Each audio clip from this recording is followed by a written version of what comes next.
La différence entre l'homme des cavernes et nous, c'est le résultat de la science. Et ce n'est pas une opinion, c'est de la science. Notre monde n'est pas si moche. Qui est l'homme le plus fort au monde ?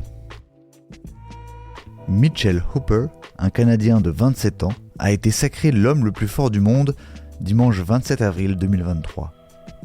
Du haut de son mètre 90 et armé de ses 145 kg, l'athlète a remporté la finale de la compétition du World's Strongest Man. Il y a des compétitions dans le monde pour l'homme le plus rapide au monde, mais aussi l'homme le plus grand au monde. Et évidemment, il existe un concours de l'homme le plus fort du monde.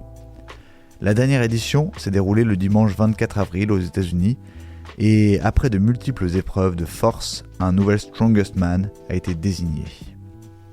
Mitchell Hooper, c'est lui l'homme le plus fort au monde, en tout cas pour l'année 2023.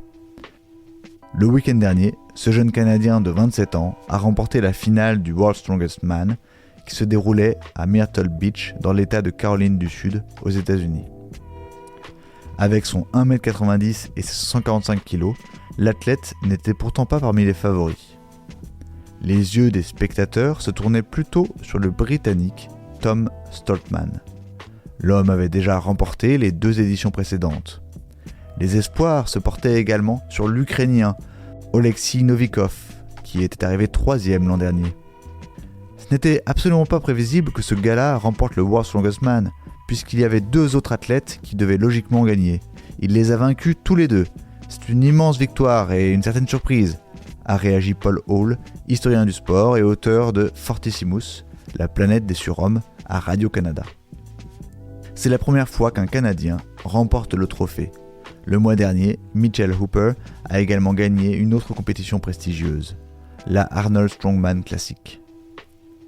Créée en 1977, la compétition World's Strongest Man est organisée chaque année partout dans le monde.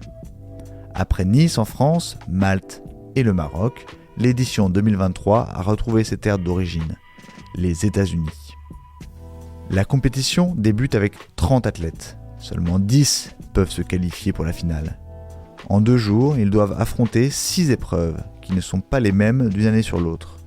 Pour 2023, les joueurs ont dû par exemple soulever le plus de fois une charge lourde en l'espace de 75 secondes ou déplacer un bus de 25 tonnes sur une distance de 25 mètres en seulement 75 secondes.